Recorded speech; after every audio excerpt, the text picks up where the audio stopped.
जमलेल्या माझ्या सर्व तमाम हिंदू बांधवांनो, भगिनींनो आणि मातांनो,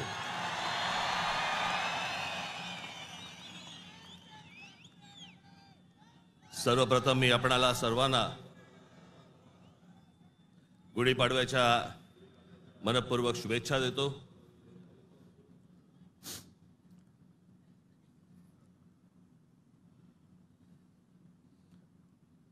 हा म्हणे हरलेला पक्ष,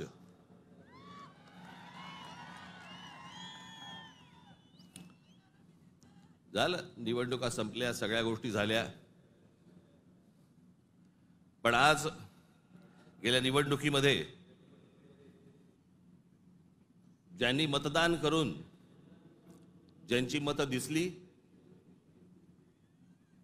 त्या सर्व मतदारांचे मी मनपूर्वक आभार मानतो।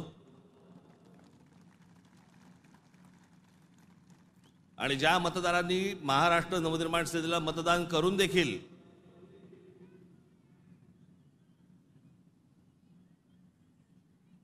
इलेक्ट्रॉनिक मशीनमध्ये ज्यांची मतं दिसली नाहीत त्यांचेही मी आभार मानतो। निवडणुका कशा झाल्या, काय काय गोष्टी घडल्या, मला असं वाटतं याच्यावरती माझं बोलून झालेलं आहे। आता जे झालं ते झालं, आता बघायचं ते याच्या पुढचं। सगळे वेळ काढून आलायत ना, बरंच बोलायचंय मला।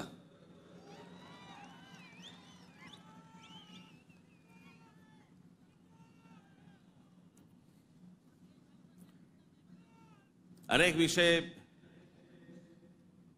निवडणुका झाल्यानंतर अनेक विषय झाले, अनेक विषय बोलले गेले।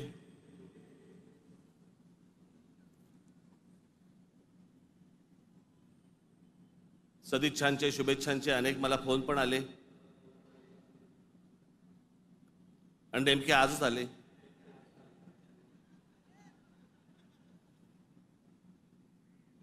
आज का आले याचे अर्थ मला समजतात,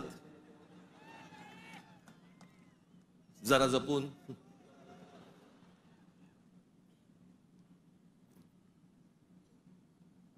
पण गेले काही दिवस ज्या काही घटना घडल्या, मला असं वाटतं काही गोष्टींचं तुम्हाला सांगणं खूप आवश्यक आहे, गरजेचं आहे।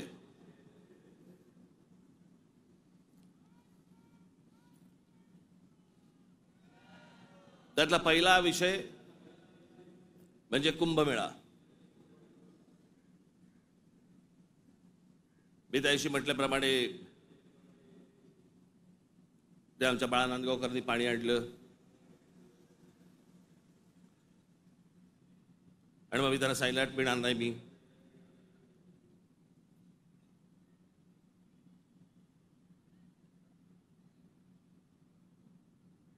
मग नव्याने वारा शिरलेल्या काही हिंदुत्ववाद्यांना असं वाटलं, अरे मी कुंभमेळाचा अपमान केला। मूर्ख आहात का?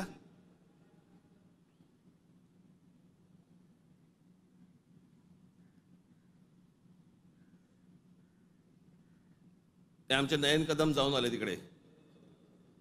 कुठे नयन? कसं वाटलं? म्हणे आतमध्ये गेल्यावरती असं झालं म्हणे। म्हटलं नाही, खालून प्रेत गेलं असेल एखादं।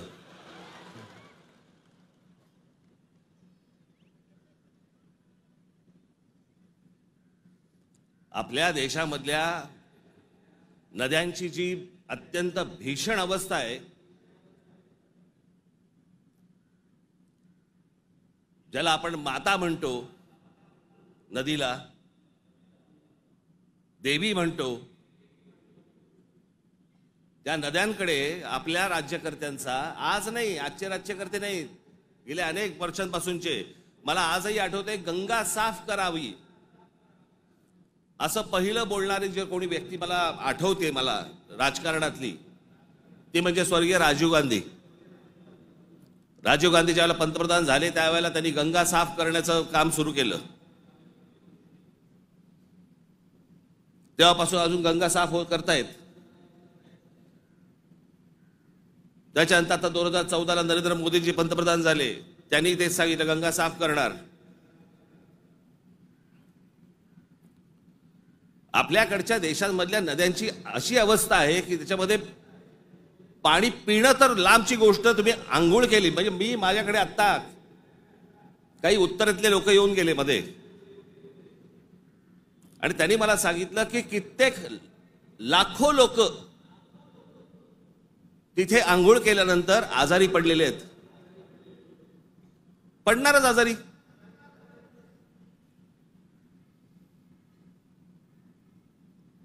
त्या गंगेवरची काय परिस्थिती आहे.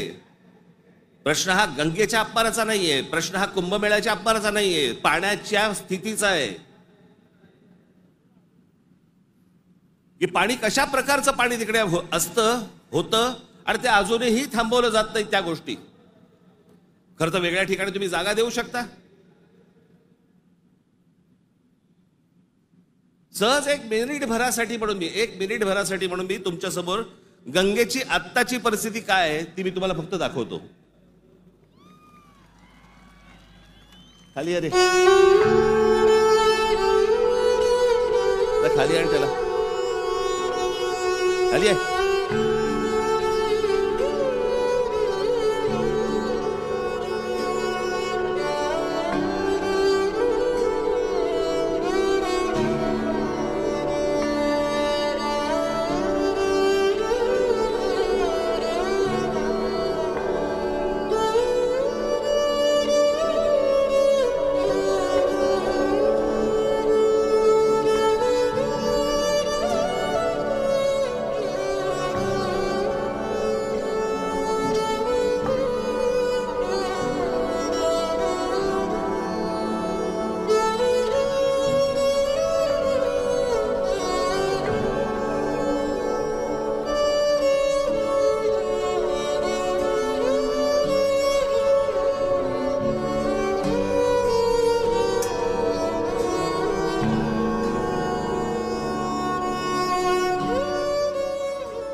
ही गंगेची परिस्थिती आहे. आतापर्यंत 33,000 कोटी रुपये खर्च झाले त्याच्यावरती. तुम्ही आता तो महंत बघितलात ज्याला बोटीतनं तसाच्या तसाच टाकून दिला.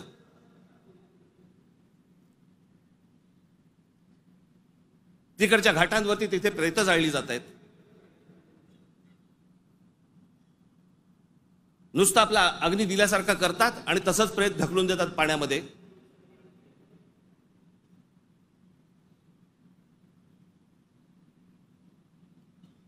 हा कोणता धर्म.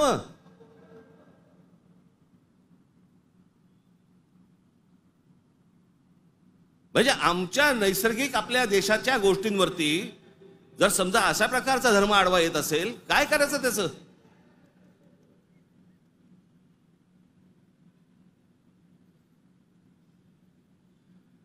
आपल्या गोष्टींमध्ये आपण सुधारणा नको का करायला.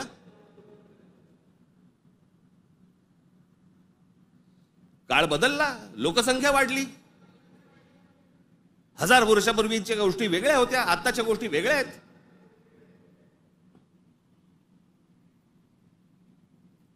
हेच सगळे विधी हटपण्यासाठी म्हणून त्याच इथे वेगळ्या एका घाटावरती एखादी जागा करता येत नाही का. मग काय सांगतात लोक ऐकत नाहीत. ऐकत कसे नाहीत. दारू पिऊन गाडी चालवल्यावरती पोलीस पकडतात. हे समजल्यावरती लोक टॅक्सीने जायला लागले की नाही पिऊन.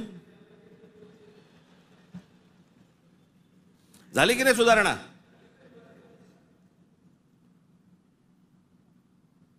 आपल्या नद्या स्वच्छ राहिल्या पाहिजेत.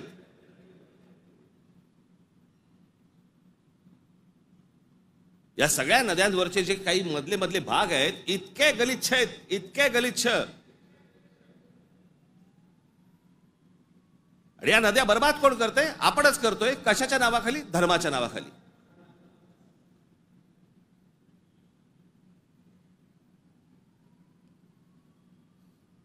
प्रत्येकाला आपापला धर्म प्यारा असतो.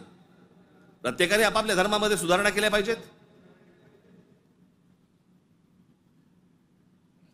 मी ज्या वेळेला हे गंगेवरचं ज्या वेळेला मी पाहत होतो सगळ्या गोष्टी, मला कळेना हे कसं काय चाललंय.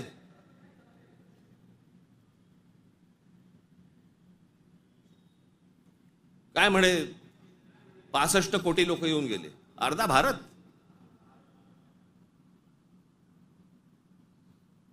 चला त्यातले आपण 5 लाख आपण पकडूया, व्हीव्हीआयपी आणि व्हीव्हीआयपी. बाकीचे काठावरच बसले असतील खो खो खेळायला, बरोबर की नाही? प्रत्येकाची जरी 200-200 ग्रॅम पकडली, चीनची भिंत बांधता आली असती आपल्याला.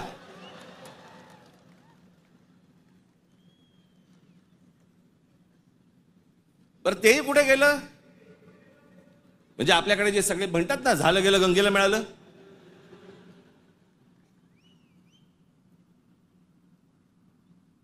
महाराष्ट्रामधली देखील आज नद्यांची परिस्थिती हेच.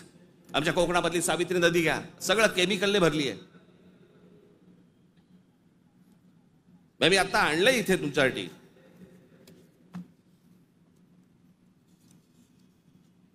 देशभरात एकूण 311 नदीपट्टे म्हणजे पॅचेस असे आहेत जे प्रदूषणामुळे धोक्याच्या पातळीवर असून त्यात महाराष्ट्रातील तब्बल 55 नदीपट्टे प्रदूषित आहेत. याच्यामधल्या सर्वात प्रदूषित असलेल्या नद्या, सर्वात प्रदूषित म्हणजे उल्हास नदी, मिठी नदी, मुळा मुठा, सावित्री, भीमा, पवना, कान्हा, तापी, गिरणा, कुंडलिका, दारणा, इंद्रायणी, नीरा, वैनगंगा, चंद्रभागा, मुचकुंडा, घोड, तितूर, रंगवली, वर्धा, कृष्णा, पाताळगंगा, सूर्या, वाघूर, ढोरणा या नद्या पात्रांमध्ये पाणी हे अत्यंत वाईट आहे. हे माझा रिपोर्ट नाही आहे. तर भातसा, पेडी, मोर, बुराई, वेल, पांझरा, सीना, काळू, वेण्णा, कोयना, पांझरा, पैनगंगा, पूर्णा, उरमोडी, कान या नद्यांच्या पात्रामध्ये पाणी वाईट आहे. त्या नद्यांच्या तुलनेत मुंबईमध्ये 5 नद्या होत्या, 5 नद्या, कदाचित अनेकांना माहिती पण नसतील. त्यातल्या 4 मेल्या. मेल्या म्हणजे मारल्या. सांडपाणी, झोपडपट्ट्या आणि या सगळ्या गोष्टींबद्दल त्या 4 नद्या मेल्या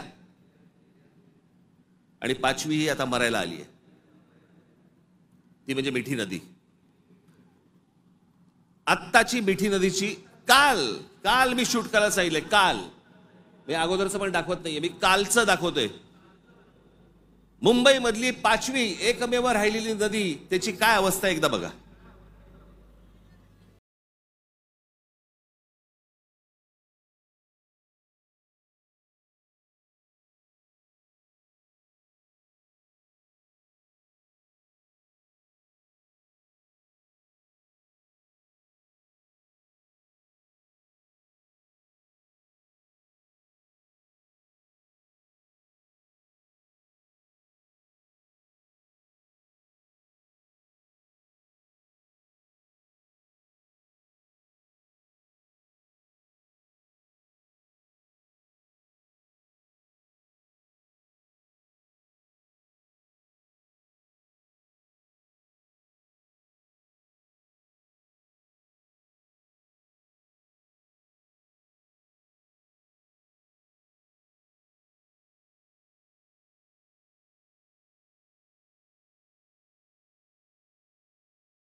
ही नदी आहे आपली.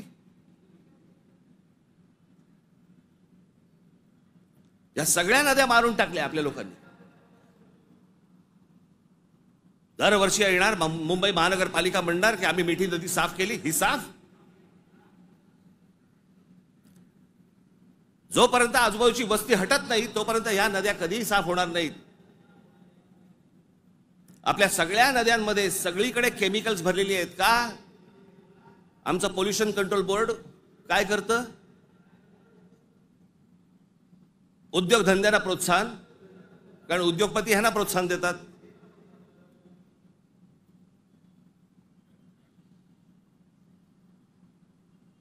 जे म्हणून आपल्याकडचे नैसर्गिक स्रोत आहेत आपण ते बंद करायचे आणि त्याच्यानंतर त्याच्यावरती बोलल्यानंतर तुमचा धर्म आडवा येणार.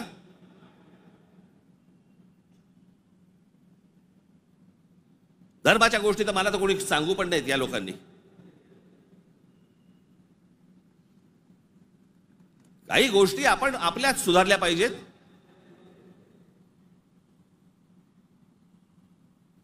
मी मागे हा एकदा विषय बोललो होतो. तो विषय बोलल्यानंतर मी एकदा नांदेडला होतो. नांदेडच्या गुरुद्वारामधले जे तिकडचे जे काय म्हणतात त्यांना, आता मला त्यांना काय म्हणतात मला माहिती नाही, आपल्या भाषेत सांगायचं म्हणजे काय, तिकडचे गुरुजी असतील. आणि त्यांनी मला सांगितलं की आपने जो कहा वो बहुत ठीक कहा. काय म्हणालो होतो मी?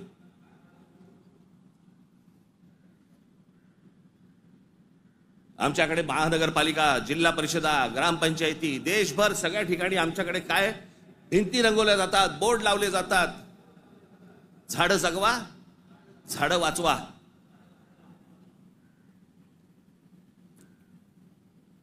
आणि आमच्याकडे देशामध्ये आपल्या हिंदूंचे अंतिम संस्कार, अंत्यविधी हे लाकडावरती होतात. कुठून येतं लाकूड? लाकूड येणार कुठून? या देशातली जंगलतोड झाल्याशिवाय लाकूड येणारच नाही.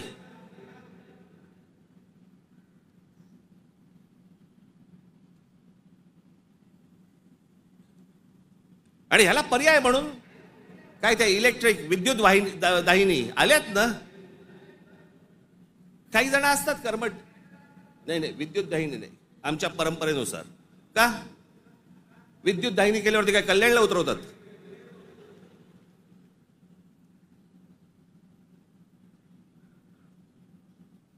देशभर विद्युत दाहिन्या झाल्या पाहिजेत. त्या विद्युत दाहिन्या झाल्या तर लाकूड लागणार नाही. लाकूड लागणार नाही मग जंगल राहतील. आमचे पंतप्रधान नरेंद्र मोदी मागे एकदा जंगलात गेले होते फिरायला, कोणतरी एका परदेशी माणसाबरोबर.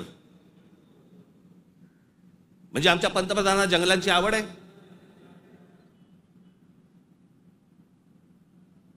मग ते त्या अंबानींच्या कुठेतरी त्या जामनगरला गेले, वनतारा का तंतारा काहीतरी. म्हणजे त्याला प्राण्यांची आवड आहे. मग प्राण्यांची आवड असेल तर जंगल जगवली पाहिजे. जंगल हे आपलं मुंबईचं नॅशनल पार्क आहे ना, हे नॅशनल पार्क संजय गांधी राष्ट्रीय उद्यान पवई पासून सुरू होतं, घोडबंदर पर्यंत तिकडे थांबतं. एवढं मोठं राष्ट्रीय एक काय नॅशनल पार्क एखाद्या शहराच्या मध्यात जगाच्या पाठीवर कुठेही नाही.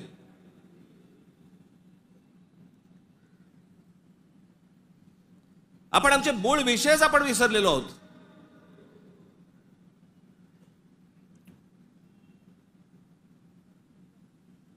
आमच्याकडे फक्त जंगलतोड सुरू आहे. म्हणजे आता मी तुम्हाला फक्त भारताचा जन्म मृत्यूचा आकडा फक्त सांगतो. जन्म मृत्यूचा आकडा म्हणजे लाकडं किती लागत असतील विचार करा, म्हणजे जंगलं किती तोडली जात असतील याचा विचार करा.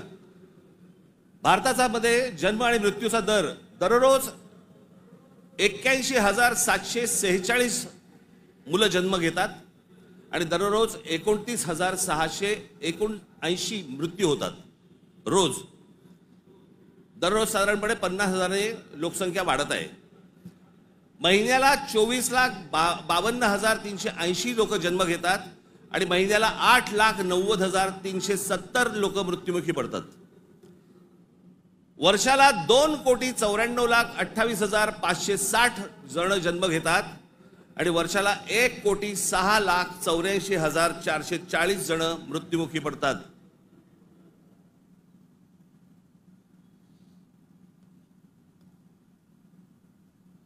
आपण एका बाजूने बोंबलायचं, आमच्याकडे दुष्काळ पडलाय, आमच्याकडे पाणी नाही. मराठवाड्यातल्या अनेक ठिकाणी 7-7 दिवस पाणी येत नाही. भारतामधल्या अनेक जिल्ह्यांमध्ये तिथे पाणी येत नाही. आम्ही पाणी येत नाही, सगळ्या गोष्टी होत नाही म्हणून बोंबलत बसायचं आणि आपणच ऱ्हास करायचा या गोष्टींचा. मूळ विषयांकडे आमचं लक्षच नाही. सगळे विषय भरकटवले जातात. आमच्याकडे कोण येतो? आम्हाला पाय जंगलांची पडली नाही, पाण्याची पडली नाही, कशाची पडली नाही, आम्हाला पडली औरंगजेबाची. तो बसला एकटा द्राक्ष खात आणि आम्ही भांडतोय.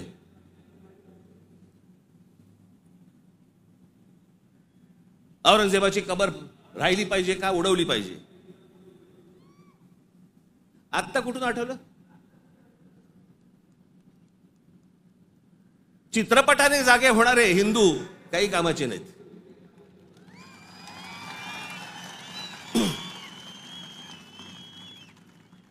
काही कामाचे नाहीत ते. चित्रपट थिएटरमधनं उतरला की हे उतरले.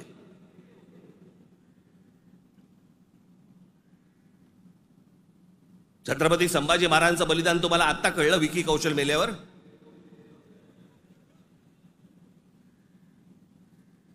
अक्षय खन्ना औरंगजेब बनून आल्यावर तुम्हाला औरंगजेब कळायला लागला?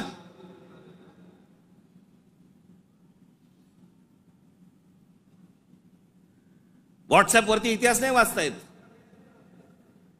इतिहास वाचायचा असेल त्याच्यामध्ये पुस्तकामध्ये डोकं घालायला लागेल तुम्हाला.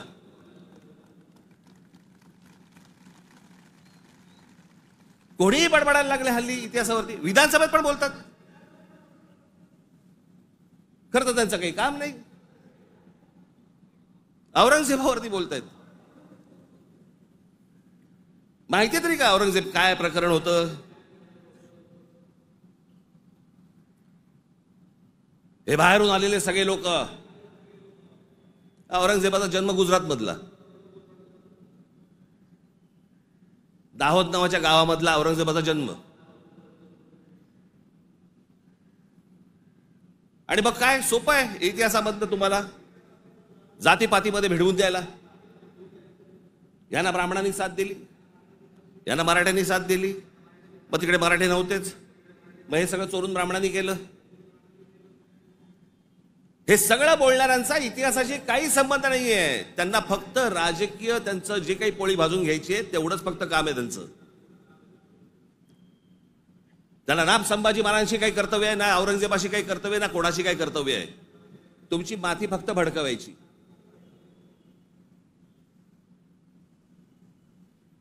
कसल्या इतिहास बोलतोय आपण? अहो, इतिहासाच्या पानात खोलवर गेलात ना, सगळ्या अपेक्षांची आणि कल्पनांची आणि भावनांची सगळी भांडी ठळाठळ फुटतील.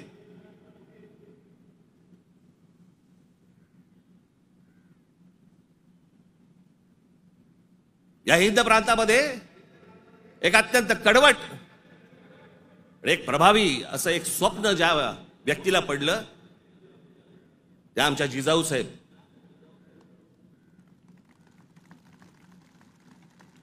हे त्यांचं स्वप्न त्यांचे वडील असल्यापासून त्या बघत होत्या. त्यांना समजत नव्हतं हे काय चाललंय. आमचीच लोक ह्या लोकांकडेच का चाकरी करतायत?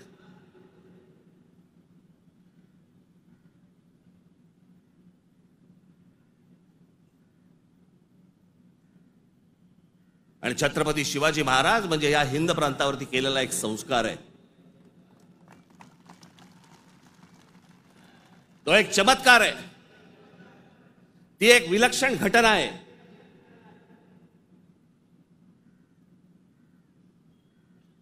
छत्रपती शिवाजी महाराज हा एक विचार आहे. तो विचार जन्माला यायच्या अगोदर या देशाची, या देश कुठचा होता? देश नव्हताच तो. या हिंद प्रांताची काय अवस्था होती, काय परिस्थिती होती?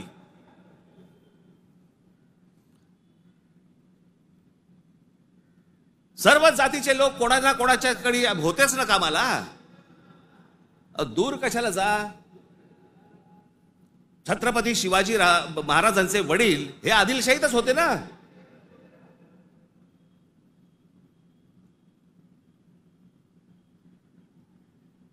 त्याच्यानंतर ते निजामशाहीत गेले ना. तो काळ वेगळा होता, तिवाळची परिस्थिती वेगळी होती. त्यांनी का तसे निर्णय घेतले? जे कोणी महाराष्ट्रामधले सरंजामदार होते त्यांच्या विरोधाचाच लढा होता ना शिवाजी महाराजांचा. हे सरंजामदार कोण होते? त्याला जातीत का पाहताय तुम्ही?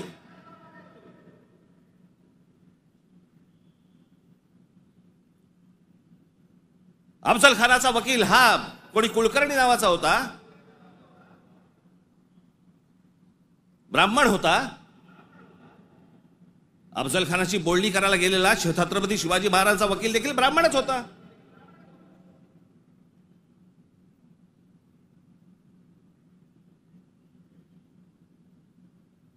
त्यावेळेला सगळीच माणसं वेगवेगळ्या लोकांकडे कामालाच होती.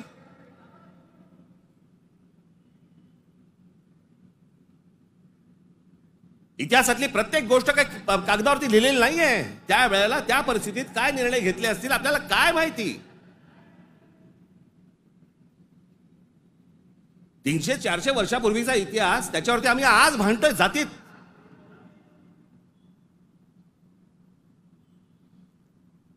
आग्र्याच्या दरबारामध्ये छत्रपती शिवाजी महाराजांच्या समोर संभाजी महाराज असताना संभाजी महाराजांकडनी औरंगजेबाची 5000 मनसबदारी स्वीकारलेली आहे. छत्रपती शिवाजी महाराजांच्या समोर महाराजांची होकार असल्याशिवाय होईल?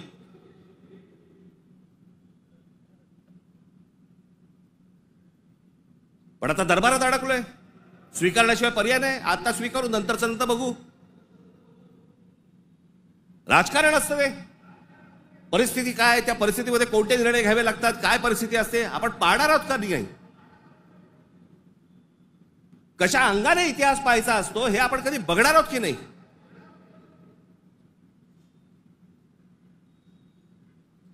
काही कशाचा कशाला माहिती नाही. छत्रपती शिवाजी महाराजांसाठी औरंगजेबाचा जो माणूस आला होता, मिर्झा राजे जयसिंग राजपूत, हिंदू होता ना.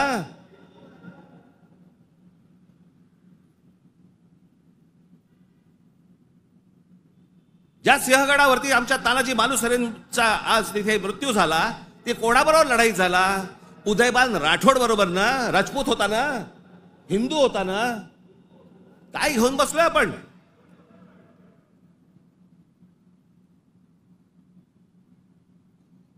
कोणत्या काळात जगतो आहोत आपण?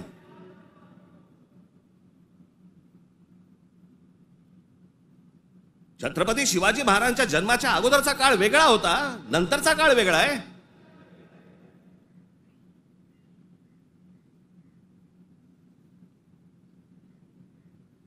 मी अनेकदा माझ्या भाषणांमध्ये मी सांगितलंय, परत एकदा सांगतो, औरंगजेब विषय निघालाय म्हणून.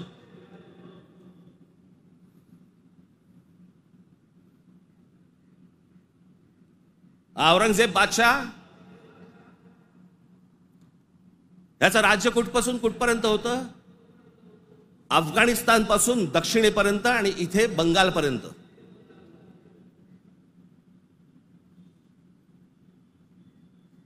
छत्रपती शिवाजी महाराज ज्यावेळेला आग्र्यावरनं निघाले, सुटले, महाराष्ट्र जेव्हा आले, त्याच्यानंतर राज्याभिषेक झाला 74 साली आणि 1680 साली महाराजांचा मृत्यू झाला, निधन झालं त्यांचं.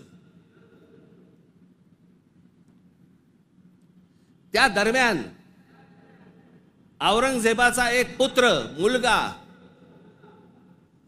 महाराज गेल्यानंतर दक्षिणेत आलाय आणि औरंगजेबाच्या मुलाला शह म्हणजे राहायला जागा बरोबर घेतलं.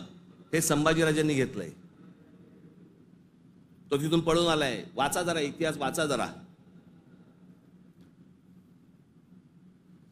औरंगजेब ज्या वेळेला आग्र्यावरनं निघालाय,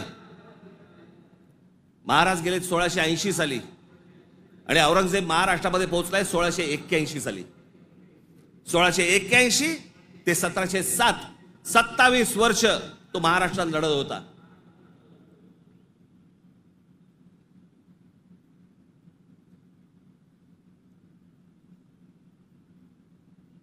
आमच्या संभाजी राजांबरोबर लढला. त्यांना क्रूर पद्धतीने मारलं. राजाराम महाराज लढले, संताजी धनाजी लढले आणि आमच्या तारा राणी साहेब लढल्या.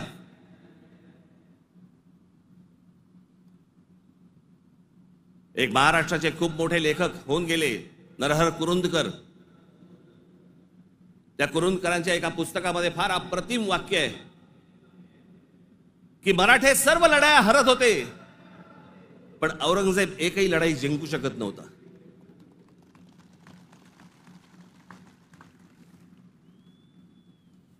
याचं कारण छत्रपती शिवाजी महाराजांचं निधन झाल्यावरती खरं तर औरंगजेबाने परत जायला पाहिजे होता आग्र्याला. नाही, तो इथे का थांबला? एवढा मोठ्या बलाढ्य प्रदेशाचा राजा, शहनशाह, एका 2.5, 3, 3.5, 4 जिल्ह्याच्या एका राजासाठी इथे ठाण मांडून का बसला?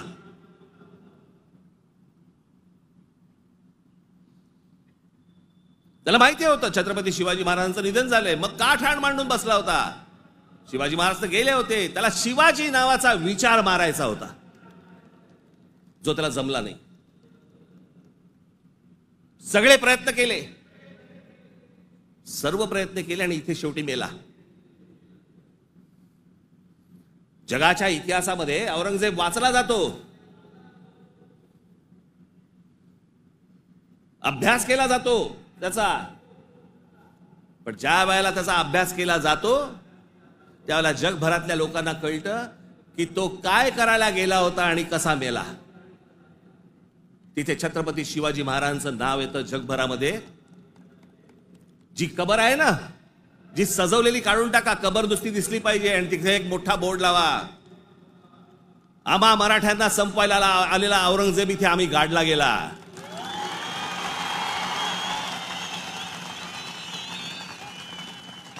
हा आमचा इतिहास.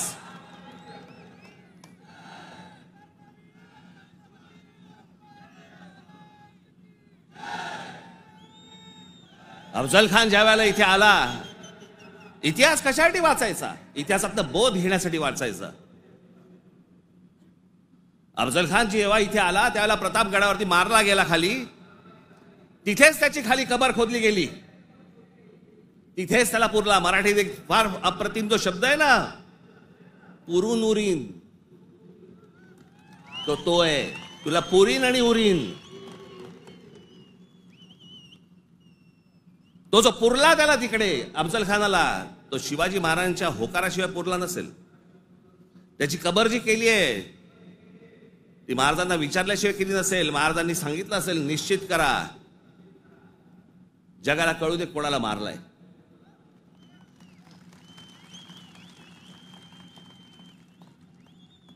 आपण ज्या मराठ्यांनी महाराष्ट्राने ज्यांना ज्यांना गाडले त्यांची प्रतीकं नेस्तनाबूत करून चालणार नाही, ती जगाला दाखवली पाहिजेत, आम्ही यांना गाडलंय.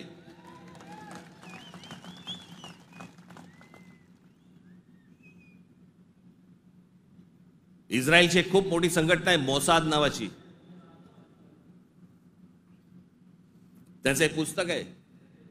त्या पुस्तकामधली एक ओळ फार अप्रतिम ओळ आहे आणि त्याच्यात त्यांनी दिलंय की आम्ही अनेक स्मारकं बांधली इथे इस्रायलमध्ये, पण अनेक लोकांची आम्ही स्मारकं बांधली नाहीत. का? कारण ती जर बांधली तर जगामध्ये ते कृत्य आम्ही केलंय असं जगाला कळेल, म्हणून आम्ही नाही बांधली.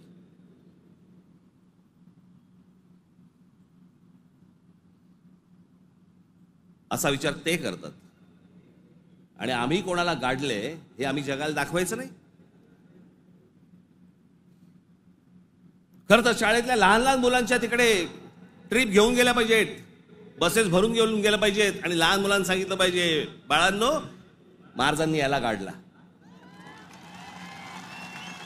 हा आपल्यावर आला होता, हा आपल्या धर्मावर उलटला होता, हा आमची मंदिरं पाडत होता, हा आमच्या बहिणींची आबरू लुटत होता, याला आम्ही गाडला. नाही तर पुढच्या पिढ्यांना आम्ही काय इतिहास सांगणार आहोत?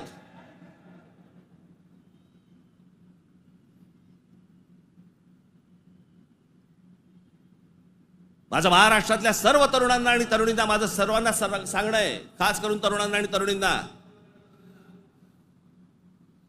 व्हॉट्सअपवरती इतिहास वाचायचा पहिला बंद करा. आणि इतिहास ज्या वेळेला तुम्हाला जातीतनं सांगण्याचा कोणीतरी प्रयत्न ज्या वेळेला करेल त्यावेळेला लक्षात ठेवा, तो कुठच्या ना तरी कुठच्या पक्षाला बांधील असेल.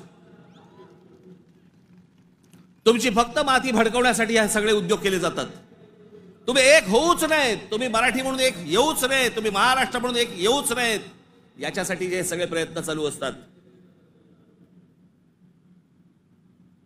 मुळात विषय वेगळे असतात आणि मग विषय हे असले विषय काढून तुम्हाला भरकटवलं जातं, वेगळीकडे नेलं जातं आणि आम्ही तिकडे बघतो आणि बाकीचे इकडे काम आटपून घेतात. मधल्या मध्ये अडाणींना जमीन पण मिळून जाते.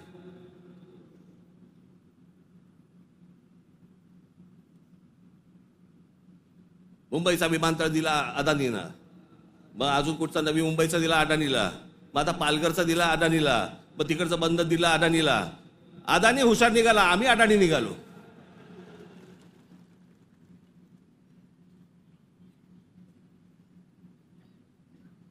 कित्येक गोष्टी आहेत ज्या विधानसभेमध्ये बोलल्या जाऊ नयेत. लाडकी बहीणचं काय झालं?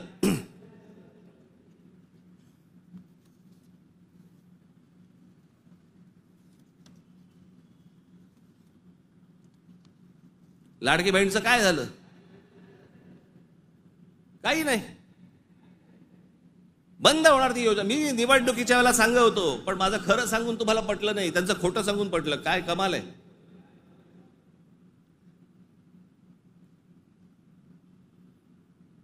ज्या महत्वाचे जे विषय आहेत, या सगळ्या महत्वाच्या विषयांकडे आपण दुर्लक्ष करायचं आणि दुर्लक्ष करून आम्ही कुठे भरकटायचं, कुठे चालले आमचा. विधानसभेमध्ये चर्चा कशावरती? औरंगजेबावर.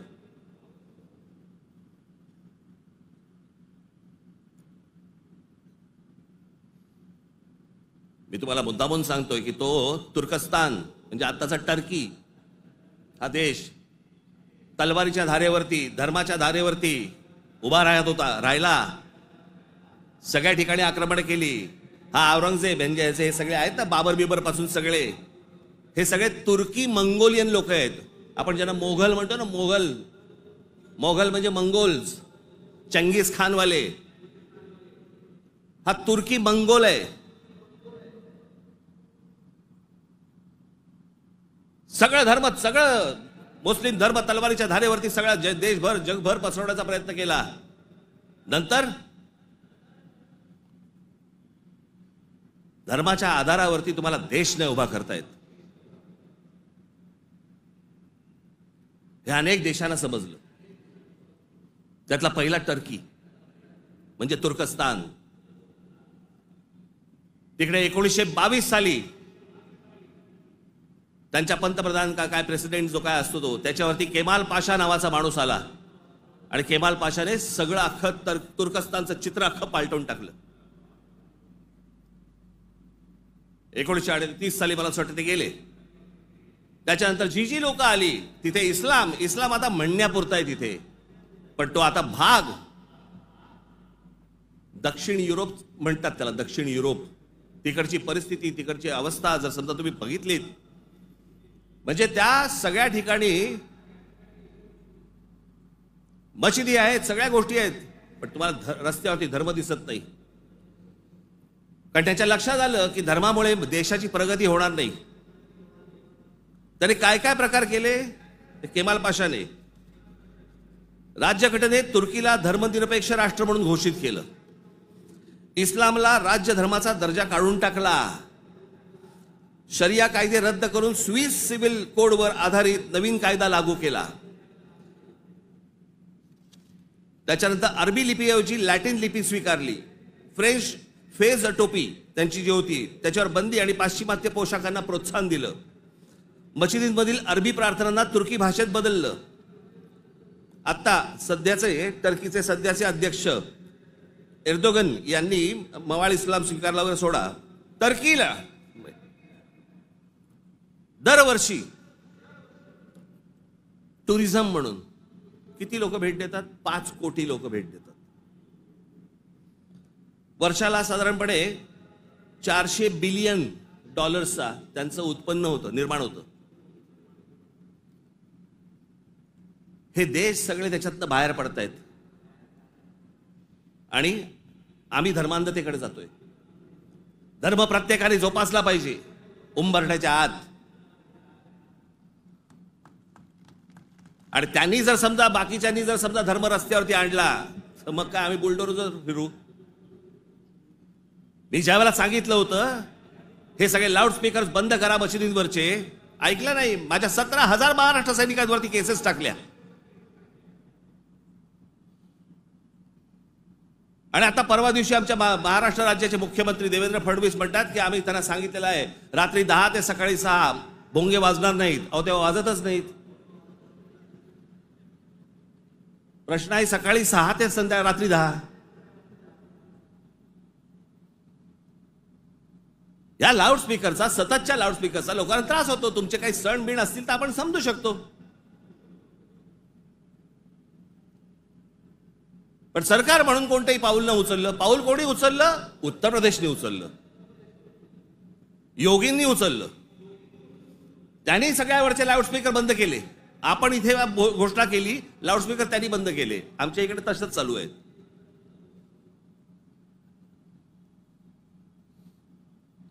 हे इकडे माहीमला इथे समुद्रावरती जे काय काय त्यांनी काय काय करतात ते मजार बोलल्यावरती रात्रीच्या रात्री काढून टाकली गेली. आतमध्ये काय? आतमध्ये पोकळ काहीच नव्हतं.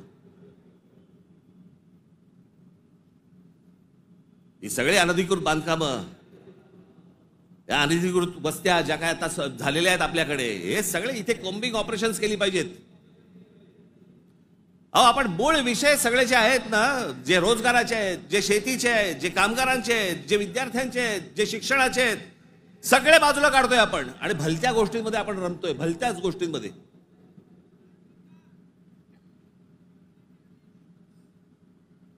आज त्या बीडला जे झालं ते संतोष देशमुख, काय बिचारे, त्यांना काय किती घाणेरड्या पद्धतीने मारावं, किती घाणेरड्या पद्धतीने मारावं. बरं, तुमच्या अंगामध्ये नसा नसामध्ये जर एवढी क्रूरता भरलेली असेल ना, मी दाखवीन जागा, तिथे जा.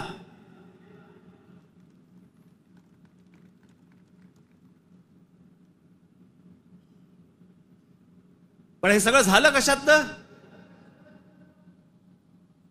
त्या विंडमिल, तिकडची ऍश, तो तिकडचा जो काय प्रकल्प, त्याच्यातनं निर्माण होणारी जी काही ती राख आहे. म्हणजे मी आजपर्यंत ऐकलं होतं की राखेमधनं फिनिक्स पक्षी उभारी घेतो. आमच्या बीडमध्ये राखेतनं गुंड तयार होतात. विषय होता पैशाचा. ती जी काय वाल्मिक कराड आणि जी काय नावं येत आहेत त्यांची, हे सगळ्या खंडण्या. या संतोष देशमुखने त्याला विरोध केला. उद्या तिथे संतोष देशमुख नसता, दुसरा कोणी असता तरी त्यांनी हेच केलं असतं. विषय होता पैशांचा, विषय होता खंडणीचा, विरोध होता खंडणीला विरोध करणाऱ्यांचा. आम्ही लेबल काय लावली? वंजाराने मराठ्याला मारलं. त्याच्यात वंजाऱ्यांचा काय संबंध आणि मराठ्यांचा काय संबंध? कशात गुंतून पडतोय आपण? पण तुम्हाला गुंतवलं जातंय. हे राजकीय पक्ष तुम्हाला गुंतवतायत त्याच्यामध्ये, त्याच्यातच गुंतून राहा. आमच्या मुलांच्या शिक्षणाचा विचार करू नका, विषय आणू नका. आमच्याकडे रोज शेतकरी आत्महत्या करतायत. आता दिवसाला 7 आत्महत्या होतात दिवसाला शेतकऱ्यांच्या. पाहू नका. आमच्याकडे रोजगार निर्माण होत नाहीये, लक्ष देऊ नका त्याच्याकडे. असंख्य मुलं आणि मुली मराठवाडा सोडून पुण्याकडे येत आहेत. दुर्लक्ष करा त्या गोष्टींकडे. आम्ही कशात अडकवलंय त्यांना? सगळ्यांना जातीपातीमध्ये अडकवलेलं आहे. कोणी जातीचं भलं केलेलं नाहीये आणि कोणी जातीच्या माणसाचं भलं केलेलं नाहीये. या महाराष्ट्रामध्ये संयुक्त महाराष्ट्र झाल्यानंतर गेली इतकी वर्ष या महाराष्ट्राच्या सत्तेमध्ये जास्तीत जास्त आमदार आणि जास्तीत जास्त मंत्री आणि जास्तीत जास्त मुख्यमंत्री मराठा समाजाचे होते. मग मराठा समाजाला आरक्षण का मागावं लागतंय? काय केलं या आमदारांनी आणि काय केलं या मंत्र्यांनी आणि काय केलं मुख्यमंत्र्यांनी? जर माझ्या मराठा समाजाला जर समजा आरक्षण मागायला लागत असेल, मग एवढे आमदार आजपर्यंत का निवडून दिले? एवढे खासदार आजपर्यंत का निवडून दिले? एवढे मुख्यमंत्री का झाले? एवढे मंत्री का झाले? मग या लोकांनी काय केलं? जात जातीला कधीच सांभाळत नाही. हे फक्त निवडणुकांमध्ये फक्त तुमची मतं घेण्यासाठी म्हणून फक्त जातीचा वापर करतात. याच्यानंतर काही होणार नाही. निवडणुकीच्या तोंडावरती तुम्हाला सांगितलं होतं शेतकऱ्यांना कर्जमाफी करू म्हणून, सांगितलं होतं ना. काल अजित पवार बोललेत 30 तारखेच्या आत पैसे भरून टाका, कर्जमाफी वगैरे काही होणार नाही. म्हणजे निवडणुकीच्या तोंडावरती तुम्ही वाटेल त्या गोष्टी बोलणार आणि निवडणूक संपल्यानंतर लोकांनी भाबडेपणाने मतदान केल्यानंतर तुम्ही आता ऐन मोक्यावरती बोलणार की पैसे भरून टाका म्हणून. अरे वा. महाराष्ट्रातल्या जनतेला मला हे विचारायचंय की इतक्या भाबडेपणाने तुम्ही मतदान करता तरी कसे? ही लाडकी बहीण योजना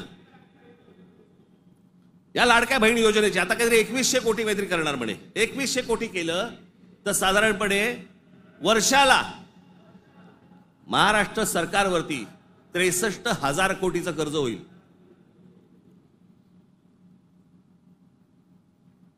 म्हणजे साधारणपणे 5 वर्षाचे काढा तुम्ही किती होतात. 3-3.5-4 लाख कोटी होतात. हे फक्त वाटण्यात. ते वाटू शकत नाहीत, सरकारकडे पैसे नाहीत. ही योजना बंद होणार. अहो, कर्ज काढून दिवाळी साजरी करायला सांगितले कोणी? जे मूळ प्रश्न आहे, जे रोजगाराचे प्रश्न आहेत, माझ्या महाराष्ट्रामधल्या माझ्या मराठी मुला मुलींना नोकऱ्यांचे प्रश्न आहेत, ते सोडवा. आस्थापना येत आहेत आणि तुम्ही बाहेरच्या लोकांना भरताय कंत्राटी कामगार म्हणून. माझ्या महाराष्ट्रामधल्या मुलांना कळत नाहीये, मुलींना कळत नाहीये, कारण आम्ही गुंतवलेत कशात? आम्ही जातीत गुंतवलेत. मारामाऱ्या करा, डोकी फोडा, व्हॉट्सअपवरती जातीत तर शिव्या घाला, हे उद्योग आमचे सगळे सुरू आहेत. मूळ प्रश्नाकडे आहे कोणाचं लक्ष? खरं तर मूळ प्रश्नांवरती तुम्ही सरकारला धारेवर धरलं पाहिजेत, मंत्र्यांना धारेवर धरलं पाहिजेत. निवडणुकीच्या तोंडावरती ज्या ज्या प्रकारची तुम्हाला आश्वासनं दिली त्या गोष्टी तुम्ही विचारल्या पाहिजेत. पण मुळात आपलंच लक्ष जर समजा नसेल तर बाकीच्यांचं फावणारच आहे.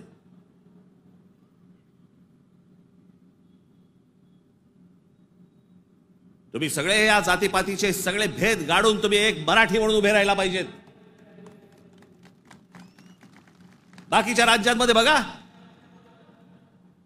तामिळनाडू बघा, तामिळनाडूमध्ये हिंदी आणतायत, नाही म्हणून त्यांनी सांगितलं येऊ देणार नाही. केरळामध्ये येऊ देणार नाही.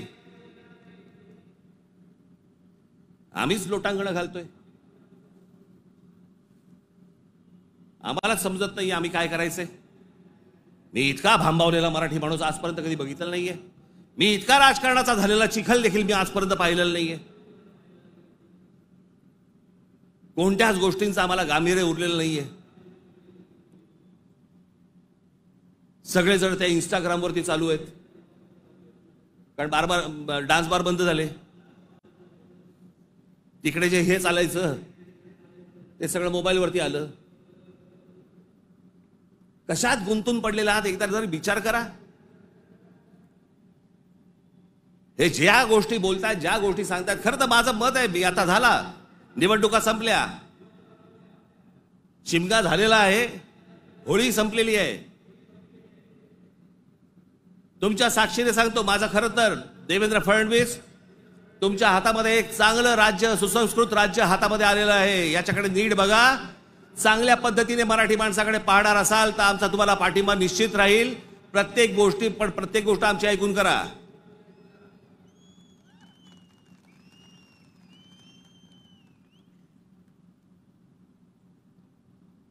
महाराष्ट्र आसुसलेला आहे. आता उन्हाळा आहे, आता पाण्याचे प्रश्न सुरू होतील. शेतकऱ्यांच्या आत्महत्यांचे आहेतच आहेत, कर्जांचे आहेत. कोणी कंपन्या येतात, त्या कुठची कंपनी आली ती लुटून गेले ते तोरस का काहीतरी, इतके भाबड्यात. आता पैसे दिले की महिन्याभरात दुप्पट होतील. कोण देतं असं करून? का गुंतवता अशा ठिकाणी पैसे तुम्ही? पण या सगळ्या ह्याच्यामध्ये मी तुम्हाला दोष देणार नाही. ही जी असुरक्षितता जी आलेली आहे ना, आर्थिक असुरक्षितता आलेली आहे, वैचारिक असुरक्षितता आलेली आहे, मंदिरांच्या बाहेर रांगा लागल्या आहेत. जे बुवा बिवा जे काय आता सध्या नवीन आले ते सगळे जण, त्यांच्याकडे रांगा लागल्या आहेत. लोक भक्तीने जात आहेत, भावनेने जात आहेत, अडकून पडतायत. ठीक आहे, पण चांगल्या गोष्टीत तरी पडतायत.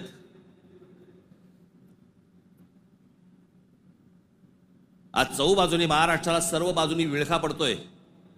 मराठी माणसाला विळखा पडतोय. हा विळखा तुम्ही ओळखला पाहिजेत. मराठी भाषेला विळखा पडतोय. आमच्या महाराष्ट्रामध्ये, मुंबईमध्ये आम्हाला सांगता, इकडच्या आस्थापनांमध्ये आम्ही मराठी बोलना नहीं आता तो क्या हुआ, कानफट इथंच बसणार.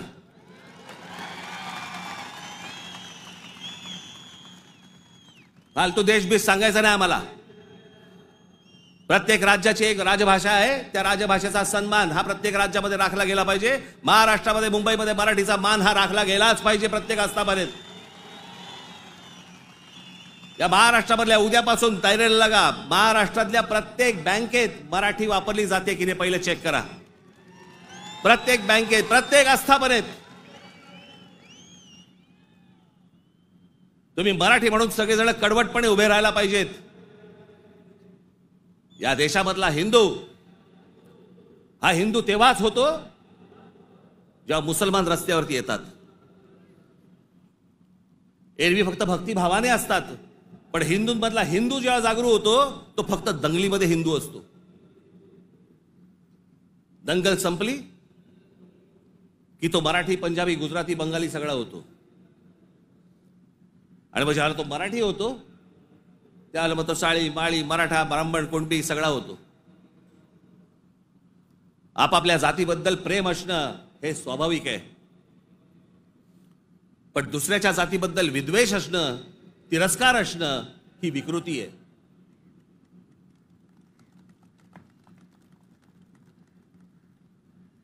आज सगळे राजकीय पक्ष बाकीचे आज केंद्रातले असतील, पूर्वीपासून चालू आहे, काँग्रेस असल्यापासून सुरू आहे. या सर्व प्रश्नांकडे तुमचं गांभीर्याने लक्ष असलं पाहिजे. मी आज फक्त तुम्हाला एक गोष्ट वाचून दाखवणार आहे. 1966 साली शिवसेनेच्या जन्माच्या वेळेला माझ्या आजोबांनी एक पुस्तक लिहिलं होतं. बघा, 1966 सालची गोष्ट बोलते मी तुम्हाला. 1966 माझ्या आजोबांनी एक पुस्तक लिहिलं होतं. मी ते लवकरच मी ते रिप्रिंट करून तुमच्या पुढे आणणार आहे. मी त्या पुस्तकाचं नाव होतं ऊठ मराठ्या ऊठ. ते पुस्तक आपण सर्वांनी जरूर वाचलं पाहिजे. त्या पुस्तकातला एक फक्त मायना मी तुम्हाला एक फक्त गोष्ट वाचून दाखवतो, आणि ही गोष्ट मला असं वाटतं सर्वांनी गांभीर्याने घेतली पाहिजे. या गोष्टींवरती विचार केला पाहिजे. पूर्वीची काँग्रेस असो, नाही तर आताची भाजपा असो, नाही तर अजून येणारे दुसरे कुठचाही केंद्रामधला पक्ष असो किंवा राज्यामधला, मराठी माणसांनी या गोष्टींचा विचार करणं गरजेचं आहे. हे आजोबांनी 66 साली लिहिलंय. तीच गोष्ट आज तंतोतंत आपल्याला लागू पडते. ती मी गोष्ट फक्त तुमच्यासमोर वाचून दाखवतो. भाषा म्हणजे काय बोलायचीच नाही, कमाल भाषा. आज महाराष्ट्राचा मराठा आत्मस्वरूपाला पारखा होऊन ना अरत्री ना परत्री, म्हणजे ना इथे ना तिथे, अशा मोहनीय अवस्थेत आहे. त्याचा उज्ज्वल भूतकाळ त्याने चुकूनही आठवू नये. त्याचा उज्ज्वल भूतकाळ, जे मी मगाशी तुम्हाला सांगत होतो ना, इतिहासातल्या चांगल्या गोष्टी, त्याचा उज्ज्वल भूतकाळ त्याने चुकूनही आठवू नये. या धोरणाने त्याच्या त्या इतिहासाची जडणघडण नव्या राजकारणी रंगढंगाला साजेशी बदलण्याचा उद्योग सध्या चालू आहे. काळाच्या कचक्यालाही न जुमानता ग्रंथ दस्तात आणि पिढ्यानपिढ्यांच्या स्मरणात परंपरेने चिरंजीव झालेल्या ठळक ऐतिहासिक घटनांवर ही निरनिराळे बनावट अर्थ बनवण्यात येत आहेत. जिकडे पाहावे तिकडे जे आता चालू आहे, त्या इतिहासाचे वेगवेगळे अर्थ तुम्हाला सांगितले जात आहेत, वेगवेगळ्या गोष्टी सांगितल्या जात आहेत जाती जातींमधनं. त्याच्यामध्ये एक त्यांनी एक उतारा दिलाय. गलबला बुद्धी नासते, नाना निश्चय सांगती, ऐकावे कोणाकोणाचे, बोलत आहे बहुचकी, करंटे मिळाले सर्वही, जो तो बुद्धीचं सांगतो. प्रत्येक जण आपापल्या पद्धतीने काहीतरी सांगत असतो. त्यांची बुद्धिमत्ता तेवढी नसते, पण प्रत्येकाला वाटतं मला व्यक्त व्हायचंय, आणि प्रत्येक जण बुद्धी पाजळत असतो. त्यांच्याकडनं बुद्धी घेऊ नका, चांगली पुस्तकं वाचा, असा समर्थोक्त देखावा दिसत आहे. बुद्धिभेदाच्या या वावटळीत शिक्षितांपासून अशिक्षित मजुरांपर्यंत सारे गुरफटले गेले आहेत. जागृतीचा, उत्थानाचा बोध करील तो जातीयवादी, संकुचित वृत्तीचा, देशद्रोही म्हणून त्याची सर्वत्र निंदा लानस्ती आणि जाहीर सभातून निषेध करण्यात येतो. कारण स्पष्ट आहे. महाराष्ट्राचा मराठा जागा होऊन आपल्या आत्मस्वरूपाचा शोध घेण्या इतका कदरबाज स्वाभिमानी बनू लागला तर सत्ता स्पर्धेच्या शर्यतीच्या रिंगणात आपल्या पक्षीय घोड्यावर स्वार झालेल्यांचे रिकीबितले पाय लटपटल्याशिवाय राहणार नाहीत. हे जे आज सत्तेचे सगळ्या घोड्यांवर चालू आहे ना, घोड्यांवरती बसलेले आहेत, तुम्ही एक व्हा, तुम्ही एक मराठी म्हणून ताकद ह्यांना सर्वांना दाखवा. नाही ह्यांचे पाय लटलटले तर मला सांगा. पण तुमच्यामध्ये सगळ्यांमध्ये फक्त मतभेद निर्माण करणं, बुद्धिभेद निर्माण करणं आणि त्या बुद्धिभेदातनं ह्यांना फक्त सत्ता राबवायची आहे सगळ्यांना. आज सत्तेवर बसले तेवढंच नाही म्हणत मी, सगळेच. म्हणून मला तुम्हाला एवढंच सांगायचं आहे आजच्या या गुढीपाडव्याच्या दिवशी. हा गुढीपाडवा, या गुढीपाडव्याच्या दिवशी तुम्ही हा मराठी नववर्षाचा सण, या मराठी नववर्षाच्या क्षणी तुम्ही सगळ्यांनी, महाराष्ट्रातल्या तमाम माझ्या माता भगिनींनी, माझ्या बंधूंनी, भावांनी, माझ्या बहिणींनी, सगळ्यांनी एकजुटीने मराठीचा नारा द्यावा. आणि ज्या वेळेला ते इतर ज्या वेळेला अंगावर येतील त्यावेळेला आपण हिंदू म्हणून अंगावरती जाऊ. एवढी ताकद आपण आज या ठिकाणी ठेवू. आपण आज या गोष्टींची शपथ घेऊ. आणि पुढच्या सगळ्या येता निवडणुका आता लागतील, मला असं वाटतं की ऑक्टोबर नोव्हेंबरला लागतील बहुधा. यांची गॅरंटी नाही, कारण यांचं चाललंय ते बरं चाललंय. एक माणूस धरून बसलेत आयुक्त प्रत्येक ठिकाणचा. त्याच्यामुळे सोपं असतं राजकारण. ज्या वेळेला निवडणुका लागतील तोपर्यंत सगळी बांधणी तुमची पूर्ण झालेली पाहिजे आणि सगळेजण तुम्ही जोरात कामाला लागले पाहिजेत. एवढी फक्त एक इच्छा, आशा, अपेक्षा व्यक्त करतो आणि पुन्हा एकदा गुढीपाडव्याच्या आपल्याला सर्वांना शुभेच्छा देऊन आपली सर्वांची मी तूर्त रजा घेतो. धन्यवाद. जय हिंद, जय महाराष्ट्र.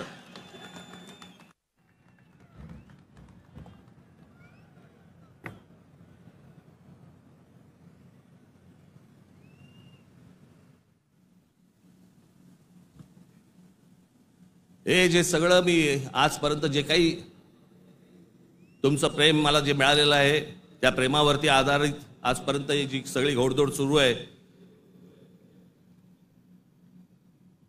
ती जी ऊर्जा मला जी मिळते ना, ती तुमच्याकडनं सगळ्यांकडनं हे तुम्ही येता तेव्हा मिळतेच मिळते.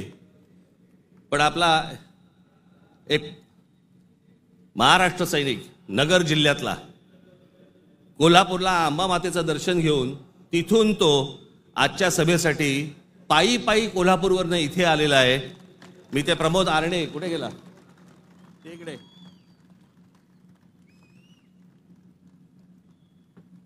आता बस. हा पायी पायी तिथून आला.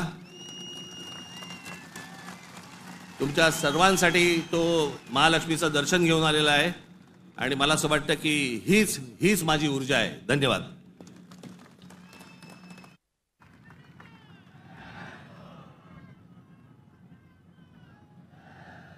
कृपया महाराष्ट्र गीत आणि राष्ट्रगीतासाठी सगळ्यांनी स्थानापन्न व्हावं.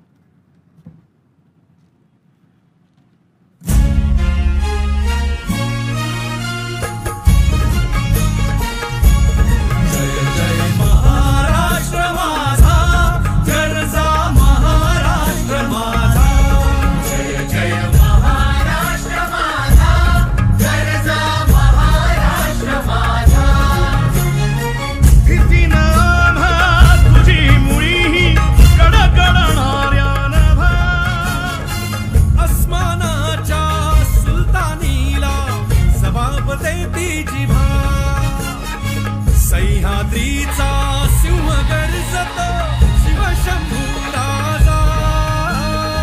दरी दरीतून नाद गुंजला महाराष्ट्र माझा. जय महाराष्ट्र माझा, जय महाराष्ट्र माझा. काळ्या छातीवरी कोरली अभिमानाची लेणी. ओलादी मनगटे खेळत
भारत माता की